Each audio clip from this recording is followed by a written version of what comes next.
A real estate walk by Trainity Hub. This is Isam. And this is Catherine. I'm so happy to see you today. Catherine, thank you so much for coming up. And thank you so much for having Now, me. you might ask me, Isam, where's my script? I don't do that. But we shared a few bullet points that we're going to talk about. I'm actually excited that you're here. So thank you so much again. I'm excited to be here as well. And yeah, it's good to have to chat with you. You know, you always say, get out of the office, get out of your comfort zone, walk around. 100%. Yeah, he got me. We are walking. 100%. Yeah. Catherine, tell us a little bit about you. All right, guys, this is Catherine, your girl. I'm from Uganda, basically, and I've been living in the UAE or Dubai for the past 6 years. That is half a decade. Wow. So I've done quite a number of things from here to there. So I've been in a lot of different sectors.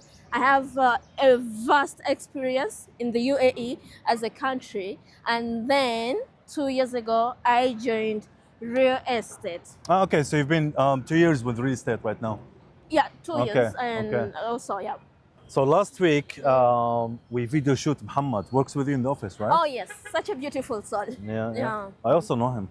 You know, oh, I actually know everybody. everybody. Wait. we did take a photo at the elevator. I'll put that in the corner. You can expose I that. love these elevator photos. Yeah. So tell us a little bit about you. I'm really excited to know, Okay. since you joined real estate in 2 years, what makes you decide that real estate is really for you? What made me decide? Yes, ma'am. This is a very big topic. If we start to analyze it one by one, I can talk about it for 24 hours and more. So, Allow me to make it easier. I would say what's the most important thing that makes you really love real estate and want you to continue developing yourself and being with real estate, really? yeah. To be honest, first of all, real estate in the United Arab Emirates, but specific in Dubai, is vast.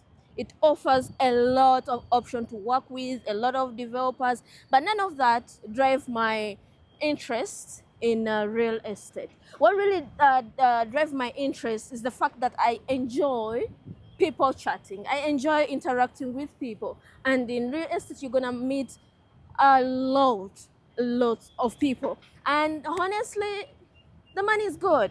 If you really give your time, focus, and do it right, the money is good because imagine a 7% on 4 million, how much of that you will have. So as we all have dreams, you look for what will enable your dreams to grow, and you think of things. I could do a lot of things. I've done a lot of things in the 6 years I've been here, but at the end of the day, I find myself like real estate supports me to achieve it much sooner than expected. Yeah. So Love that the- is a high drive. Lovely points, really spot on.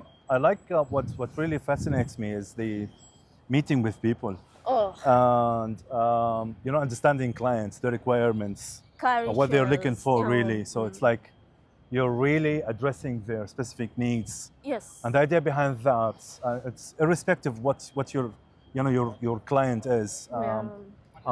Obviously, here we're looking at whether you're dealing with an investor or a first home buyer.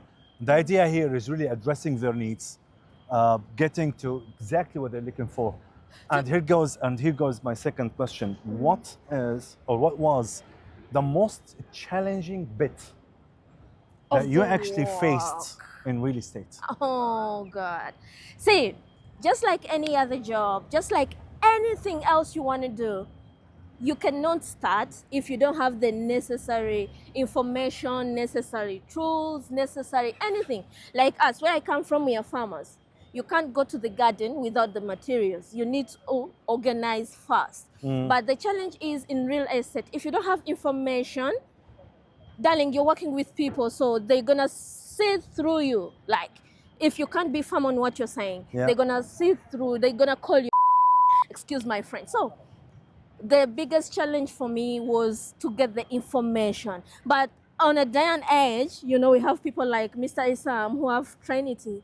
You know, he could just pitch you in, he could teach you from A to Z the acronyms of real estate. So even before you join real estate, you have people like him. He can teach you literally, he can garden you, he can cultivate you Yeah. to reach where you want to be. Thank you. In my time, that was not there. Thank you, Catherine. So part of the entire sales academy that we introduced to your real estate agency is, yes, true, you do have the real estate blueprint. So now that we understand, you know, what makes real estate challenging, I want to go down to another question that's actually linked to the other. What was the most easiest, or I would say, you know, just the easiest, really, a deal that was super easy for you and you were able to close it on the spot? Why are you laughing? I'm laughing because, you know, somehow... I just remember the deal. Yeah, even me myself, I can't really explain it, but it was like, you know, I started talking with the client on a Saturday, and the Friday of next week, he had signed the SPA. So you could see how wait, it was 6 days. Wait a second. Yeah. Was that an international client, first of all? No, he was a local client. Oh, okay. Okay. Investor or? Yeah, investor. He deals in different things. Yeah. I don't want to expose my clients. That's very impulsive. No, Or was he impulsive, or did he just trust you? To be honest, it was not impulsive, but here is what the challenge, or where the challenge comes in. You need to listen.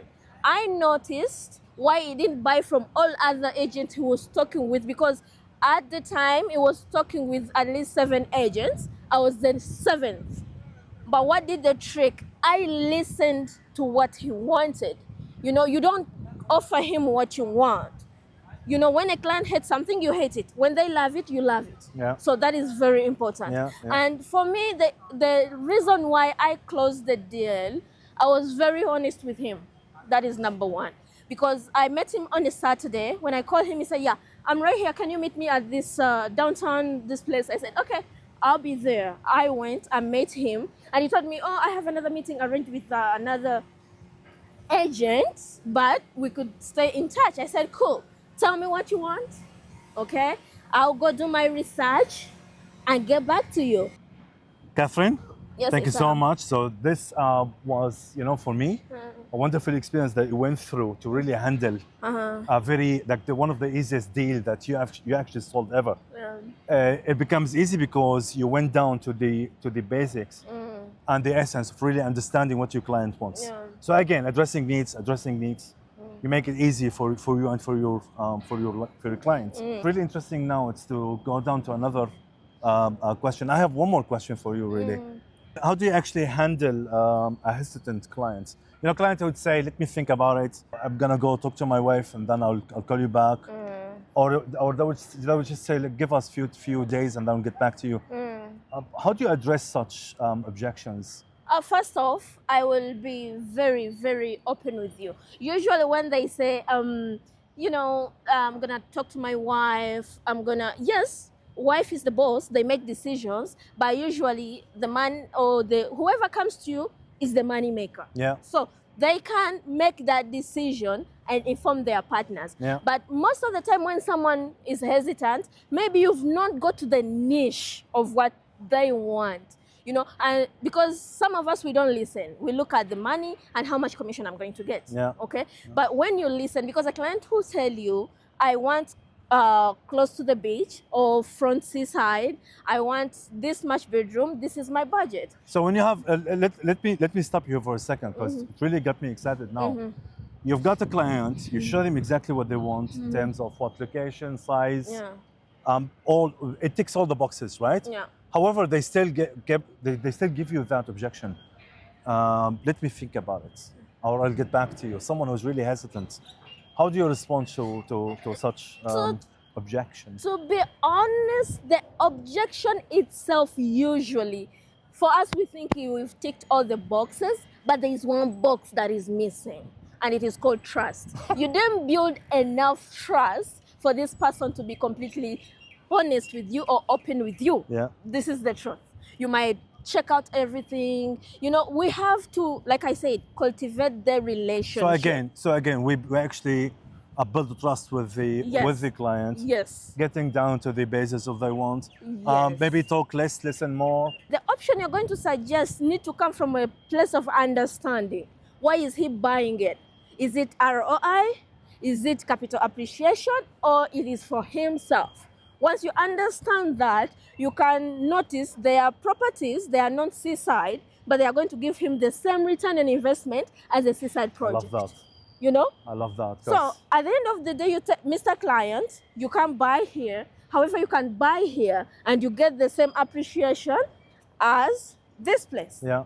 So you need to be able to find a loophole in whatever that is they are talking about. Yeah. But most important, build relationship, because in real estate, relationships comes first. That's how we close. Love it. Yeah. Spot on. No, there are clients who are like ADHD, super quick. But there are clients who need to feel comfortable. Yeah. Those are the ones you want, because guess what?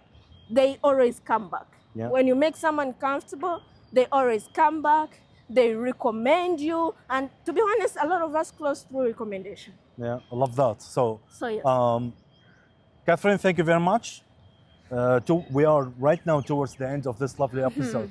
If you want to give one advice to a brand new real estate agents, or perhaps a real estate agent who wants to understand the recipe to real estate, or the recipe to this success, Okay. what this one advice would be? First of all, thank you so much, Isam. It was a lovely, lovely episode. I love it. So, thing is, guys, before we go down to the best advice I could give, they've given you a lot of advice out there. Don't lose who you are. It is a very big mistake. I can't be Isam. Isam can't be me. Every single one of us, we have what makes us different. So always stick to who you are, and then you proceed from there. My best advice is, if you're out there in the world and you're planning to join real estate, to be honest, you can work with any company you want for as long as you're dedicated and have the information. The very first advice I can give you, look for the information. Look for the information. Learn things. So that is where you need Trainity Hub, where you need Mr. Isam. So look to know. You know, when you have knowledge is power. Okay, so when you know all these things, when you know all about real estate, 100%. I guarantee you, without experience, you can get a job, a paying job from a real estate company, just because you understand everything. And let me tell you, once you get information, you can close in under 7 days. Yeah. Oh, one thing I didn't mention. I've been to Ghana before, by the way. You've been to? Did I tell you? Accra. Accra. You need to visit Uganda. About 2 years? Well. 2 years? Yeah. Oh, Ghana is beautiful. It's rich in heritage. The thing I love most about Ghana is their dressing. Oh my God, the colors are beautiful. Catherine, thank you so much for your time. Bye-bye, guys. Guys, as mentioned earlier, please leave your comments, ideas, perhaps something I want me to record for the next episode. This is Catherine. I'm going to leave you her social media handles. You have a comment for her, you want to ask her a few questions, perhaps we missed something that you want us to bring in the next episode. And yalla, ciao, have a beautiful Bella day. ciao. Bye bye. Yalla, bye. You're going to say bye forever? Yalla, bye. I think it is now. You think it's now? Yeah, it is. Okay. Wait, let me see.